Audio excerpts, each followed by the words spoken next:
ವೀಕ್ಷಕರೇ, ನಮ್ಮ ಚಳ್ಳಕೆರೆ ಟಿವಿಗೆ ಸ್ವಾಗತ. ಇಂದಿನ ಪ್ರಮುಖ ಸುದ್ದಿ.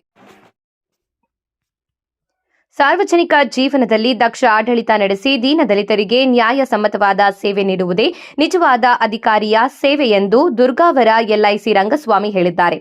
ಅವರು ತಾಲೂಕಿನ ದುರ್ಗಾವರ ಗ್ರಾಮದ ಗೃಹದಲ್ಲಿ ಆಗಮಿಸಿದ ಮೈಸೂರು ಅರಸು ಪೊಲೀಸ್ ಠಾಣೆಯ ಸಬ್ ಇನ್ಸ್ಪೆಕ್ಟರ್ ಎಸ್ ನಾಗರಾಜ್ ಅವರನ್ನು ದುರ್ಗಾವರ ಎಲ್ಐಸಿ ರಂಗಸ್ವಾಮಿ ಸ್ನೇಹ ಬಳಗದಿಂದ ಸನ್ಮಾನಿಸಿ ಮಾತನಾಡಿದರು. ಈ ಸಂದರ್ಭದಲ್ಲಿ ಜಯಮ್ಮ ಗೌಡಯ್ಯ, ಹೊನ್ನೂರು ಗೋವಿಂದಪ್ಪ, ದಿಶಾ ಕಮಿಟಿ ಚಿತ್ರದುರ್ಗ ಜಿಲ್ಲೆ member Rangaswamy LIC Durgavara, bakery Vijay, Thammanna, C N Halli, Krishnamurthy, ವಾಣಿಜ್ಯೋದ್ಯಮಿಗಳು Kalyanadurga, Venkatesh, LIC Nagaraj, contractor Sanna Thimmanna, welding shop Thammanna, Kalyanadurga ಇತರರು ಹಾಜರಿದ್ದರು.